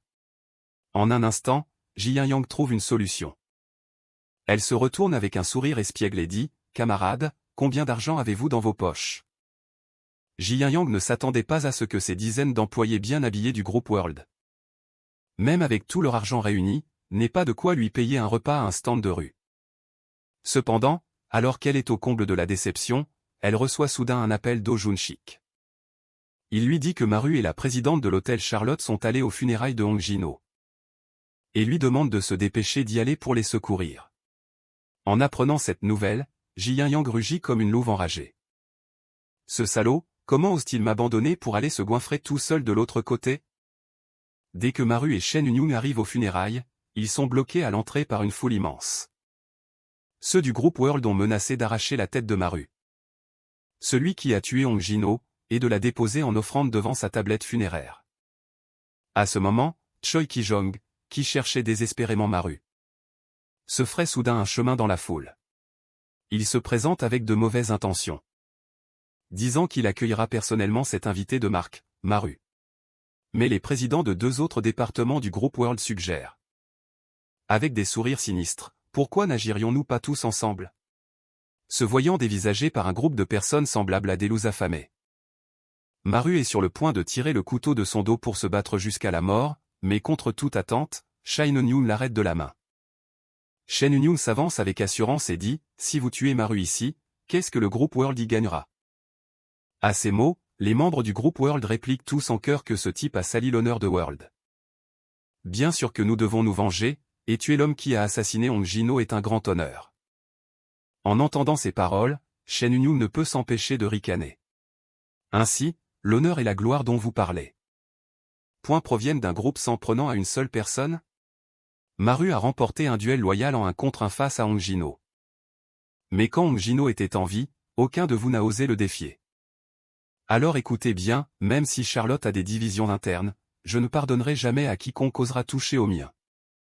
Si vous tuez Maru ici, préparez-vous à la guerre. Payez un prix énorme pour abattre un seul homme. Même si vous gagnez, ce n'est pas une vraie victoire. Cette guerre n'a ni honneur ni gloire. Il n'y a absolument aucun bénéfice. Ceux qui sont prêts à supporter toutes les pertes, allez-y. Sinon, dégagez de mon chemin. Dès qu'elle finit de parler, la foule jusqu'alors arrogante tombe dans un silence de mort. Mais soudain, une salve d'applaudissements brise l'atmosphère pesante. La présidente du groupe World s'approche en applaudissant. Présidente Shen, vous savez vraiment y faire avec les mots, tout comme votre père. Sur ce, elle s'approche de Maru. C'est donc vous qui avez tué notre Hong Jin-ho. Je suis sûr que nous nous reverrons. En regardant la femme aux cheveux violets partir, Maru ne peut s'empêcher de demander curieusement qui elle est. Et Yoon explique que cette personne est Yuda, la présidente du groupe World et celle qui détient le pouvoir. C'est d'elle qu'il faut se méfier le plus. Puis, tous deux s'avancent devant le portrait de Hong Jin-ho. Mais Maru n'est pas là pour le pleurer. Il ne pourra jamais pardonner à celui qui a rendu sa mère toxicomane. Mais quelque chose le trouble, pourquoi Hong Jin-ho, qui aurait pu le tuer? a finalement choisi de mourir de sa main? Et ces mots que Hong Jin-ho a prononcés avant de mourir, Maru, regarde. Point au final, je suis toujours humain, n'est-ce pas? Tu dois vivre jusqu'au bout en tant qu'humain. Ces mystères sont profondément ancrés dans le cœur de Maru. S'il parvient à survivre, peut-être trouvera-t-il les réponses. Maru utilisera donc à bon escient les techniques que Hong Jin-ho lui a enseignées. Il tuera tous ses ennemis et survivra. À ce moment, Shai Non-yoon se tient devant la porte et lui rappelle. Monsieur Maru, une fois que vous aurez franchi ce seuil, vous serez ma lame. Maru n'hésite pas. Il choisit résolument de suivre le même chemin que Shai Non-yoon. Une semaine plus tard, à l'intérieur de l'hôtel Charlotte. Oh Jun-shik et les deux autres tentent par tous les moyens d'ouvrir le coffre-fort que Hong Jin-ho a laissé derrière lui. Pendant ce temps, Jin-young se régale et festoie à sa guise. Et Maru retrouve enfin sa mère et Naru. Mais ce rare moment de paix est rapidement brisé par un invité indésirable. Un subordonné rapporte soudainement que le vice-président du groupe Charlotte, Shai Non-kyu, est arrivé. En voyant l'air de vaurien de son frère, Shai Non-yoon lui demande, irrité, ce qu'il fait ici. Mais contre toute attente, Shai Non-kyu ignore complètement la question. Et ordonne à Shai Non-yoon de lui servir du vin, comme s'il commandait une subordonnée. Shai Non-yoon connaît bien la nature provocatrice de son frère, alors avec un sourire. Elle prend la bouteille de vin et la lui verse sur la tête. Espèce de pourriture. Quand nous avons perdu le groupe World à l'époque. Tu as insisté pour une scission et j'ai laissé faire. Mais maintenant, tu t'affiches publiquement avec les chiens de World. Papa a dit qu'il me céderait le groupe, mais il n'est même pas encore mort. Et toi, tu lorgnes déjà le poste de président, en t'alliant même avec nos ennemis. Tu ne fais même plus la différence entre pisser et chier. C'est exactement pour ça que papa m'a choisi comme héritière. En entendant ces mots, Shai Non-kyu savoure le vin qui reste sur son visage. Il attrape brutalement le visage de sa compagne et lui verse le vin de force dans la bouche. Que ce soit sa compagne ou Shai Non-yoon, tout le monde doit lui obéir au doigt et à l'œil. Puis, avec une expression vicieuse, il la prend par surprise en jetant la bouteille sur Shai Non-yoon. Il lui enfonce son doigt dans l'épaule. Ce n'est pas parce que papa t'a désigné comme héritière que tu te prends déjà pour la présidente? Tu sais que papa est dans un état végétatif, non? Tant qu'il n'est pas mort, tu ne peux hériter de rien du tout. En entendant cela, Shai Non-yoon sourit et rétorque.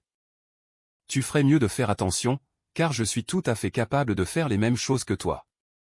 Mais contre toute attente, à peine a-t-elle fini de parler que Choi Kyung-jong, tout proche, éclate d'un rire dément. Voyant cela, Shai Non-yoon lui ordonne de la fermer. Les affaires de la famille Charlotte ne sont pas tes oignons. Qu'un chien de Dain s'en mêle. Sentant que son président a été insulté. L'expression de Choi Ki-jong change instantanément. Il aussitôt tend sa grande main pour donner une leçon à cette petite insolente, mais à ce moment critique. Maru surgit soudainement et entaille la paume de Choi Ki-jong avec son couteau.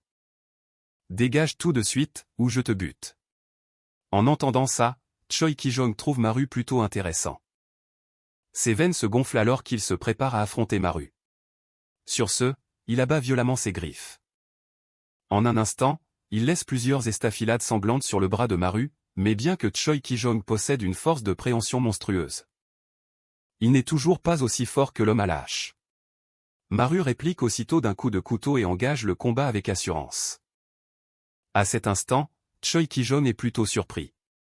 D'une manière ou d'une autre, Maru a appris la technique des stocks du manager Choi. Ainsi que l'enchaînement de frappes de Baek Seoko. Mais ce qui retient encore plus l'attention de Choi Ki-jong, c'est que Maru a même appris la technique de taille de l'agent Kim Young. Il semble que Hong Jin-ho tenait vraiment à toi. Il t'a appris plein de techniques différentes de façon décousue, mais malgré tout, ce ne sont que des broutilles à mes yeux. Après avoir repoussé Maru d'un seul geste, il allume nonchalamment une cigarette. Puis il demande, perplexe, avec un niveau pareil. Comment as-tu fait pour tuer Juno? Qu'a-t-il bien pu voir en toi pour qu'il s'attache autant à toi? À peine a-t-il fini de parler que Maru charge à nouveau. Grâce aux échanges précédents, Maru réalise qu'il a sous-estimé son adversaire. Cet homme est peut-être encore plus fort que Hong Jin-ho. Mais au moment où Maru tente de créer une ouverture, Choi Kyung-jong fracasse la table d'un coup de paume. En un clin d'œil, il déchire la chair du torse de Maru avec ses griffes. Puis il se retourne et dit, « Il semble que tu n'aies pas tué Juno. Il s'est volontairement laissé tuer par toi. N'est-ce pas? Se sacrifier pour un type comme toi. Devenait-il gâteux? » En entendant ces paroles sarcastiques, Maru refuse d'accepter la défaite et charge à nouveau, furieux, pour lui prouver sa valeur. Mais contre toute attente, Choi Kyung-jun lui saisit le torse d'un revers. Il tord violemment la chair au-dessus du cœur de Maru. En un instant, Maru perd toute capacité de résistance. Et se fait projeter violemment par Choi Kyung-jun. En voyant Maru qui peut encore encaisser sa technique ultime, Choi Kyung-jun comprend. Alors c'est ta ténacité que Juno appréciait. Voilà pourquoi il tenait tant à toi. En entendant cela, Maru relève la tête avec un sourire espiègle. On dirait qu'il t'a souvent parlé de moi. Mais moi aussi, j'ai pas mal entendu parler de toi. Par exemple, il a dit un jour qu'il s'occupait particulièrement d'un pauvre type à qui il manquait un œil. Choi Ki-jong ne s'attendait pas à ce qu'un simple morveau se moquait de lui ainsi. Devenant fou de rage, il saisit à nouveau le torse de Maru. Coup de paume après coup de paume, il le cloue au sol et le roue de coups. À cet instant, Maru réalise qu'il est complètement dépassé en force. En vitesse, en expérience et en technique. Lui qui avait pourtant décidé de protéger sa mère et Naru. Mais qui sait combien d'autres personnes aussi puissantes que Choi Ki-jun apparaîtront. Cela fait douter Maru de sa capacité à vraiment protéger sa famille. Juste au moment où Choi Ki-jun s'apprête à porter le coup de grâce. Une silhouette sombre apparaît soudainement. L'inspecteur Han Ta-shik pointe son arme directement sur la tête de Choi Ki-jun. Et lui dit, « Ne faites pas attention à moi, je vous en prie, continuez ce que vous faisiez. Il faudra que vous tuiez quelqu'un devant un flic pour que j'aie une raison de vous abattre. » En entendant cela, Choi Ki-jun lève immédiatement les deux mains et proteste, « Je ne faisais que donner une leçon à un subalterne. » Voyant cela, Han Ta-shik range son arme et fait remarquer, « Mais, directeur exécutif Choi, vous vous faites vieux.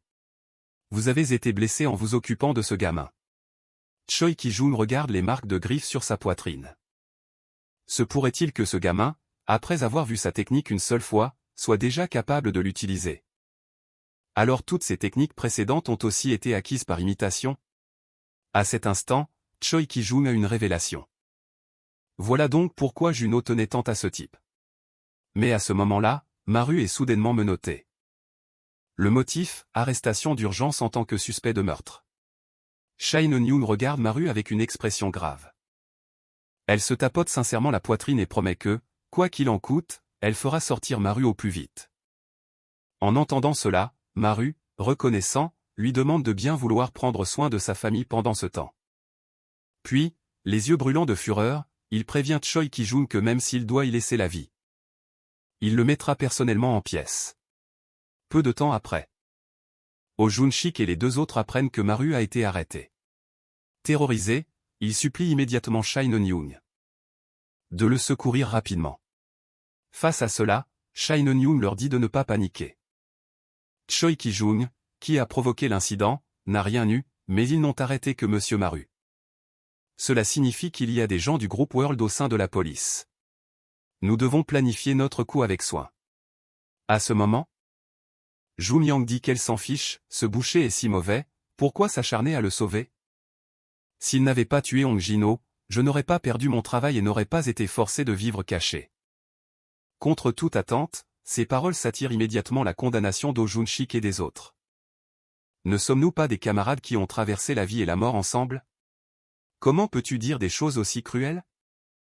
Et le fait que tu puisses te régaler chez Charlotte maintenant, c'est entièrement grâce à Maru. À ces mots, Ji Yang a des sueurs froides. Elle tapote immédiatement l'épaule de Shen Yun-yang et demande, « Est-ce que je mange ce repas grâce au camarade boucher? Sans lui, je ne peux pas manger ?» En entendant cela, Chae Non-yoon confirme que c'est bien le cas. Elle leur a accordé ce traitement parce qu'ils sont les compagnons de Maru. Au moment où elle apprend la vérité, Jim Yang réalise qu'elle a bénéficié des faveurs de Maru. Elle se dirige immédiatement vers la porte. Sans une seconde d'hésitation. « Attendez-moi ici, je vais ramener ce salaud de Maru tout de suite. » Pendant ce temps, dans la salle d'interrogatoire du poste de police, Han Ta-shik examine attentivement Maru. Depuis cet interrogatoire à l'hôpital, il enquête secrètement sur Maru. Hong Jin-ho était soupçonné d'être un distributeur de substances illicites. Une usine japonaise, suspectée de faire partie de la chaîne d'approvisionnement, a été incendiée. Et cette femme d'une cinquantaine d'années, dont les crises étaient dues à l'abus de substances. Non seulement sa maison s'est effondrée, mais elle a aussi mystérieusement disparu pendant son traitement. Choi Ki-jung du groupe World est à la recherche d'un homme. Le point commun à tous ces événements, c'est Maru. À cet instant, voyant le silence obstiné de Maru, Han Ta-shik exprime ses soupçons. Je pensais que vous étiez le larbin de World, mais ensuite.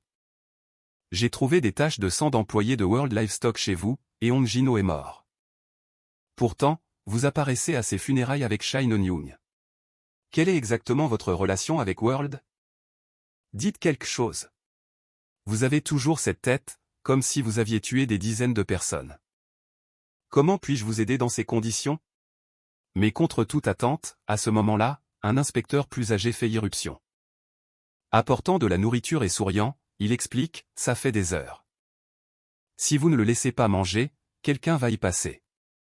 Puis, il baisse la voix et lui rappelle. Vous avez menacé d'arrêter quelqu'un avec une arme sans preuve solide. Le chef est furieux et il vous cherche partout. À ces mots, Han Ta-shik n'a d'autre choix que de s'éclipser temporairement, demandant au détective de garder un œil sur la situation. Dès que la porte se referme, l'expression du détective change du tout au tout. Il dit à Maru de se calmer, que les hauts gradés ont tiré les ficelles pour l'envoyer ici. Remplis-toi d'abord l'estomac, on parlera tranquillement après. Sur ce, il plonge la tête de Maru dans la soupe épicée et fumante. Il sourit d'un air sadique, quelqu'un va bientôt venir te chercher, alors amusons-nous un peu avant ça. Ce geste fait immédiatement comprendre à Maru que cet homme est la taupe du groupe World. Au même moment, dans les vestiaires du commissariat, une policière est déshabillée et fourrée dans un casier. Ji Yang, ayant enfilé l'uniforme, est venue pour secourir Maru. Mais au moment où elle défonce la porte de la salle d'interrogatoire, prête à montrer de quoi elle est capable, la scène qui s'offre à elle la laisse pétrifiée. Elle voit instantanément que Maru a tué un policier, en plein commissariat. Cette vision lui donne immédiatement des sueurs froides. Elle halète, Maru est un fou furieux. Voyant sa réaction, Maru explique, ce flic est un larbin du groupe World. Leurs hommes sont en route, je ne peux pas rester les bras croisés à attendre la mort. Tu tombes à pic. En tant qu'agente, tu devrais savoir comment piéger le groupe World. Ces mots laissent Ji Yang abasourdi. Puis elle crie avec colère, espèce de pourriture, vicieux et sans scrupules. Tu ne sais que me donner des ordres à tout bout de champ. Maru lui propose alors de lui offrir un festin de bœuf wagyu de première qualité à volonté. Cette proposition touche instantanément la gourmande Ji Yang en plein cœur. C'est son point faible. Elle accepte immédiatement avec un grand sourire d'aider à faire le ménage. Et elle escorte respectueusement Maru hors de la salle d'interrogatoire. Avant de partir, Maru dit à Ji Yang. Point qu'il ira d'abord l'attendre à l'hôtel Charlotte. Mais à peine est-il parti que les hommes du groupe World arrivent. Au moment où ils ouvrent la porte de la salle d'interrogatoire, une odeur âcre de sang frappe l'homme aux cheveux blancs en plein visage. Dans la pièce sombre, ils aperçoivent une silhouette assise, immobile. La prenant pour Maru, un subordonné la pousse nonchalamment. La silhouette s'effondre avec un bruit sourd, révélant le visage de leur taupe. Morte depuis un moment. Le visage de l'homme aux cheveux blancs se remplit d'incrédulité. Il n'aurait jamais cru que Maru oserait tuer un flic à l'intérieur même du commissariat. À ce moment, un subordonné touche le sang encore chaud sur le cadavre et fait son rapport à l'homme aux cheveux blancs. Il l'informe que la mort est récente. En entendant cela, l'homme aux cheveux blancs ordonne immédiatement à ses hommes de se disperser et de chercher. Ils n'ont absolument pas remarqué Ji Yang. Agrippé dans un coin de la pièce. Et Ji Yang ne s'attendait pas du tout à ce que la personne qui arriverait. Soit l'homme aux cheveux blancs avec qui elle a travaillé autrefois. N'entendant plus de bruit à l'extérieur, Ji Yang saute agilement au sol. Elle passe la tête pour observer les environs, mais contre toute attente, la seconde d'après. L'homme aux cheveux blancs apparaît soudainement et défonce la porte d'un coup de pied. La porte, projetée avec une force incroyable, percute le visage de Ji Yang. En voyant ça, Ji Yang comprend que son adversaire l'avait repéré depuis longtemps. L'homme aux cheveux blancs sourit d'un air lubrique. Dès que je suis entré, j'ai senti ton odeur. C'est uniforme. Tu l'as mis exprès, sachant que j'arrivais? En entendant ça, Ji Yang rétorque sèchement, espèce de sale pervers. Peu importe le temps qui passe, tu es toujours aussi dégoûtant. Sur ce, elle sort son arme et appuie sur la détente, voulant attirer la police pour finaliser le coup monté. Cependant, l'homme aux cheveux blancs ne panique pas du tout. Il esquive vers l'avant et lui fait un balayage. Ji Yang se baisse pour esquiver et lui envoie immédiatement un crochet féroce au foie. Puis elle enchaîne rapidement avec un coup puissant au visage de l'homme aux cheveux blancs. Mais contre toute attente, après avoir encaissé ce coup violent, l'homme aux cheveux blancs affiche une expression de plaisir et s'exclame. Ah, quelle sensation agréable! Sa main gauche attrape le poignet de Ji Yang tandis que sa droite saisit son col. Il lui assène une projection d'épaule brutale. La douleur instantanée fait réaliser à Ji Yang. Point que ce fou est toujours aussi coriace qu'avant. Mais avant qu'elle ne puisse se relever. Point une paire de chaussures taille 48 l'attaque soudainement. Voyant cela, Ji Yang fait immédiatement une roulade sur le côté pour s'éloigner. Après avoir retrouvé son équilibre, elle sort la lame qu'elle porte à la ceinture. Elle compte utiliser une dague pour donner une bonne leçon à l'homme aux cheveux blancs. En voyant ça, ce dernier met la main à sa ceinture. Et fonce sur elle avec un sourire sinistre. Oh là là, je vais sortir quelque chose aussi. Mais le mien est un peu gros, tu vas pouvoir le gérer? En entendant ça, Ji Yang lui dit de le sortir, qu'elle l'aidera à le couper net. Mais à ce moment précis, un policier surgit soudainement, son arme dégainée, en criant « Ne bougez plus !». Les deux sont contraints d'arrêter leur manège. Voyant le jeune flic trembler nerveusement, l'homme aux cheveux blancs, dont le petit jeu a été interrompu, lui lance avec colère « Baisse ton arme. Tu n'as jamais tué personne. N'est-ce pas? Arrête de faire peur aux gens, espèce de bleu. » Voyant qu'il a été démasqué, le jeune flic l'avertit, encore plus nerveusement, « Ne bougez pas. Je vais vraiment tirer. » En entendant cela, l'homme aux cheveux blancs, incrédule, lui dit immédiatement de tirer. La seconde d'après, une balle lui transperce l'épaule droite. Entendant le coup de feu derrière lui, le jeune policier se retourne vivement et voit la personne qui a tiré. C'est Han Ta-shik, qui avait été convoqué par le chef. Han Ta-shik s'avance et commence à énumérer les crimes de l'homme aux cheveux blancs. La seconde suivante, il découvre le cadavre du policier dans la salle d'interrogatoire. Il exige immédiatement que les deux expliquent qui a tué l'inspecteur. Voyant cela, Ji Yang commence aussitôt à l'accuser. C'est ce type qui a tout fait. En entendant ça, l'homme aux cheveux blancs rugit immédiatement, n'importe quoi. C'est toi qui l'as tué. Le flic était déjà mort quand je suis arrivé. Mais de toute évidence, la parole d'un voyou a très peu de crédibilité. Han Ta-shik ordonne directement à ses subordonnés de l'arrêter et de l'interroger. Ensuite, il ordonne au manager Yang, déguisé en policier, de rédiger et de soumettre un rapport. Mais c'est le salut militaire de Ji Yang, typique d'un autre pays, qui l'a trahi. Elle n'a d'autre choix que de s'enfuir en panique. Pendant ce temps, Maru, qui se dirige vers l'hôtel, appelle Chai Non-young. On me suit en ce moment. Je ne sais pas encore combien ils sont. Je viendrai après m'être occupé d'eux. Envoie vite une voiture me chercher. Après avoir raccroché, il fonce dans une ruelle, prévoyant de les y attirer tous. Mais alors qu'il passe un coin de rue, quelqu'un est caché dans l'ombre, une hache à la main, prêt à l'attaquer par surprise. Heureusement, Maru se baisse à temps pour éviter l'embuscade. Puis, profitant de l'ouverture dans l'attaque de son adversaire, il le tue d'un seul coup. Traînant le cadavre, il continue de foncer dans la rue. Les subordonnés du groupe Monde qui le suivaient voient la scène et se lancent immédiatement à sa poursuite à l'unisson, au son des lames qui transpercent la chair et des gémissements de douleur. Seul Maru émerge de la ruelle avant de monter dans la voiture. Arrêté à l'entrée de la ruelle, Maru appelle pour remercier Chai Non-young. La voiture est arrivée si vite, merci beaucoup. La seconde d'après, Chai Non-young, au téléphone, lui dit que la voiture qu'elle a envoyée est sur le point de partir. En entendant cela, Maru raccroche et demande. Vous êtes du groupe Monde 2, n'est-ce pas, au chauffeur. Voyant qu'il a été démasqué, celui-ci affiche immédiatement un sourire féroce. Il appuie à fond sur l'accélérateur, voulant emporter Maru avec lui. En réponse, Maru détache rapidement sa ceinture de sécurité et donne un violent coup de pied au front du chauffeur, forçant le véhicule à s'écraser contre un poteau électrique à proximité. Ouvrant la portière d'un coup de pied, Maru, pris de vertige et désorienté, ne comprend pas pourquoi l'autre partie connaissait sa position exacte.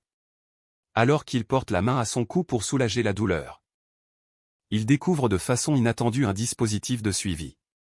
Cela lui fait immédiatement comprendre que l'autre partie retarde délibérément son retour. Pensant à cela, il appelle précipitamment Shai Non-young pour lui demander où elle se trouve. Mais la réponse qu'il obtient est que l'état de son père s'est soudainement aggravé. Elle est donc à l'hôpital en ce moment, et son frère a convoqué le conseil d'administration, prévoyant de prendre le contrôle de l'entreprise. Nous devons nous rendre à l'entreprise immédiatement. En entendant cela, Maru ne s'attendait pas à ce que l'autre partie tente un tel coup. Après avoir raccroché, il serre son téléphone avec fureur. Si Shai Non-young tombe, sa mère et Naru seront en danger, il doit donc à tout prix trouver un moyen de protéger Shai Non-young.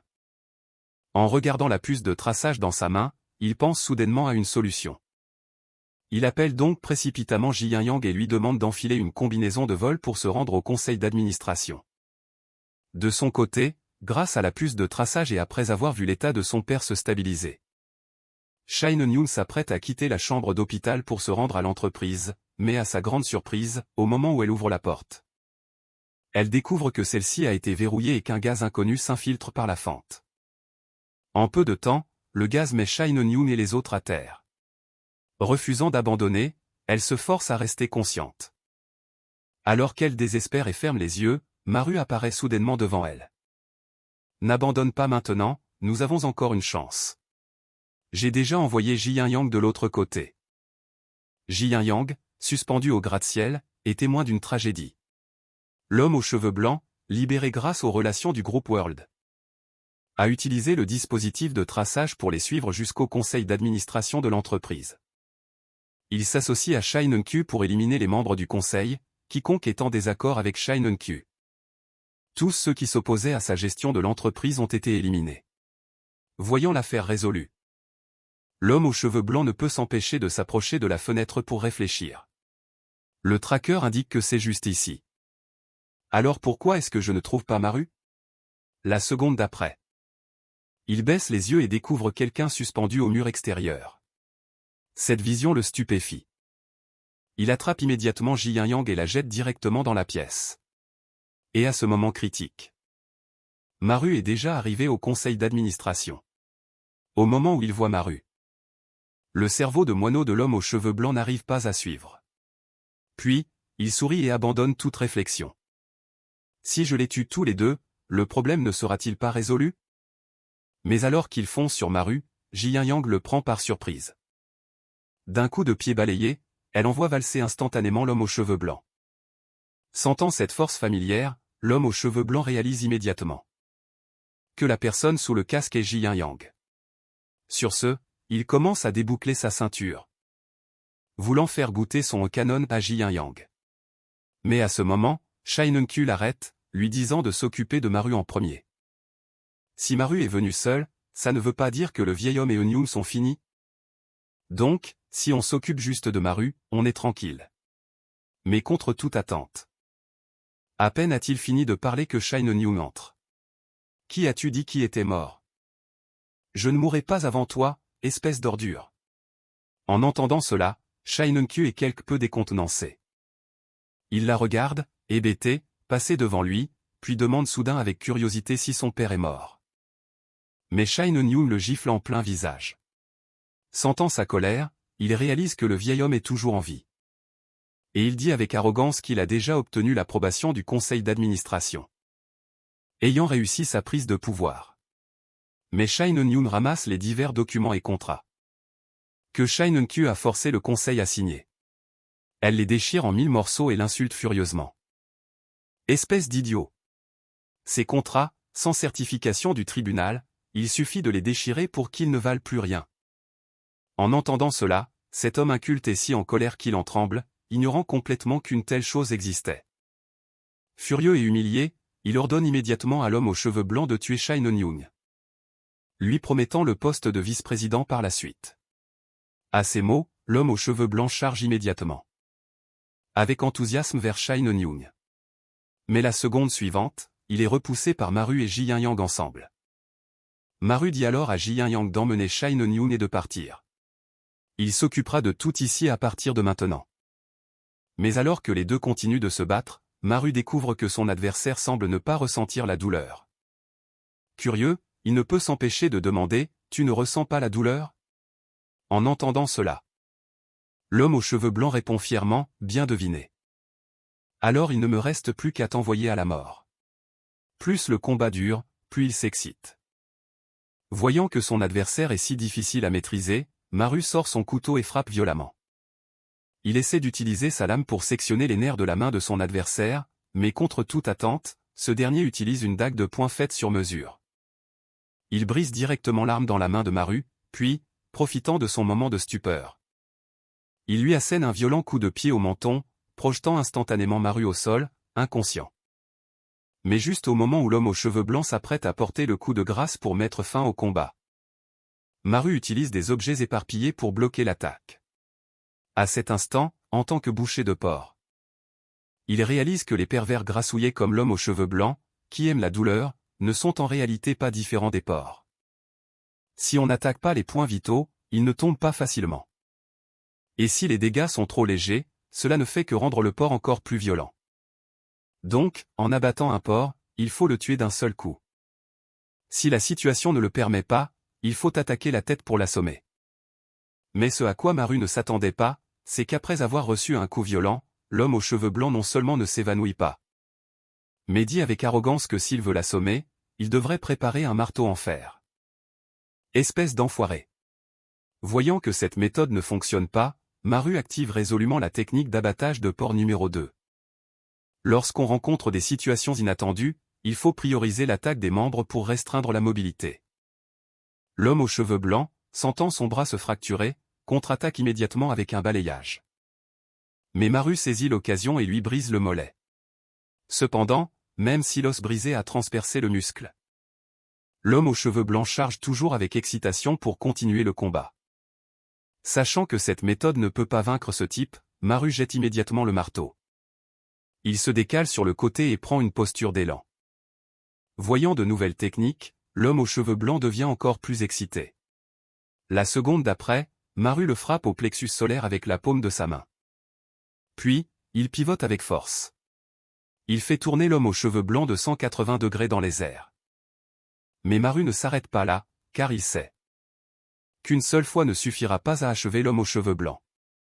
Il exécute donc un combo aérien.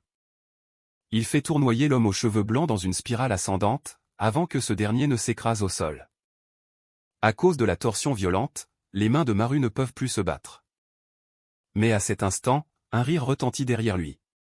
L'homme aux cheveux blancs s'est relevé. Il murmure, « C'est la première fois que je sens mes organes se tordre. C'est fantastique. Tu es digne de goûter à mon canon. » Mais à peine a-t-il fini de parler que du sang jaillit de sa bouche. Puis il s'effondre complètement au sol, tout son corps tremblant. Canon. Te laisser goûter à mon canon. En voyant cela, Maru a des sueurs froides. Heureusement que cette technique a fonctionné, sinon j'aurais eu de gros problèmes. Et pendant qu'il achève l'homme aux cheveux blancs, l'homme costaud chargé de rencontrer Maru s'approche et lui rappelle. « Monsieur Maru, partez d'ici rapidement. Les renforts de l'autre camp sont déjà arrivés. » Pendant ce temps, de l'autre côté, Chai Non-young, qui a atteint un lieu sûr, descend de l'avion et appelle le groupe World, demandant s'ils veulent déclencher une guerre. Tuez ouvertement les cadres de notre groupe. Vous devrez en assumer l'entière responsabilité. Mais contre toute attente, Yuda déclare indirectement la guerre, « Président Chen, ne vous inquiétez pas. Nous avons déjà commencé le travail de nettoyage. Pas seulement le siège du groupe Charlotte, mais l'hôtel du président Chen sera également entièrement nettoyé. Comme si rien n'avait jamais existé. » Mais alors que les subordonnés du groupe World affluent à l'hôtel, ils se figent tous sur place. À cet instant, il n'y a pas une seule personne dans l'hôtel. Voyant la situation, le chef d'équipe chargé des recherches a soudainement mal à la tête. À ce rythme, je vais encore devoir faire des heures sup. Mais à ce moment-là, son coéquipier crie soudainement. Toutes les portes ici sont verrouillées et même les ascenseurs sont à l'arrêt. En entendant ça, le chef d'équipe comprend que quelque chose ne va pas. Il est immédiatement pris de sueur froide. La seconde d'après, l'hôtel explose soudainement. Au même moment, au siège du groupe Charlotte, les renforts du groupe World. Voient l'état pitoyable de l'homme aux cheveux blancs. Ils ne peuvent s'empêcher de se moquer de lui, incapable de battre ne serait-ce que Maru. Mais quand il voit la blessure en spirale sur l'homme aux cheveux blancs, il est soudainement fou de joie. Je ne m'attendais pas à ce que Maru maîtrise déjà si bien sa technique. Pendant ce temps, Maru, qui évacue le siège du groupe Charlotte, se fait informer par ses gardes du corps. La ville est maintenant entièrement contrôlée par le groupe World. Être ici nous désavantage. Au contraire, le président Shen a établi une base solide dans la ville F depuis longtemps. Même le groupe World aurait du mal à y pénétrer, nous devons donc nous rendre à la ville F immédiatement. Pendant ce temps, de l'autre côté, à l'hôtel Charlotte de la ville F, Shine New gère en urgence l'invasion du groupe World. Et elle a aussi fait venir la famille de Maru. Après de chaleureuses salutations, Maru remarque que Ji Yang n'est pas là. Elle ne peut s'empêcher de poser la question, curieuse. Shine New n'a pas le choix. Et lui dit avec hésitation que Ji Yang avait quelque chose à faire et qu'elle arriverait plus tard. La raison est que sur le chemin de la ville F, lorsque Ji Yang a entendu que la destination était la ville F. Elle a immédiatement dit qu'elle avait une affaire personnelle, a enfilé à la hâte sa combinaison de vol et a sauté de l'avion. Elle avait complètement oublié qu'elle portait toujours sur elle le traceur du groupe World. Ce qu'elle ignorait, c'est que les hommes du groupe World fixaient les coordonnées qui se déplaçaient rapidement. Sur leur téléphone. Et à cet instant, Ji Yang, qui a atterri en toute sécurité. S'introduit discrètement chez elle, mais elle reçoit soudainement un violent coup sur le sommet du crâne. Mais elle ne se plaint pas, car toutes les personnes ici sont les plus importantes à ses yeux. Après qu'on l'appelle à table pour manger, sa tante, sentant son odeur, l'envoie prendre un bain. Elle lui dit de revenir manger après s'être lavée. Mais ce à quoi elle ne s'attendait pas du tout, c'est que, en sortant de son bain, elle découvre que tous les membres de sa chère famille sont morts. De mort violente, et qu'elle est simultanément encerclée par 4 personnes, des armes pointées sur sa tête.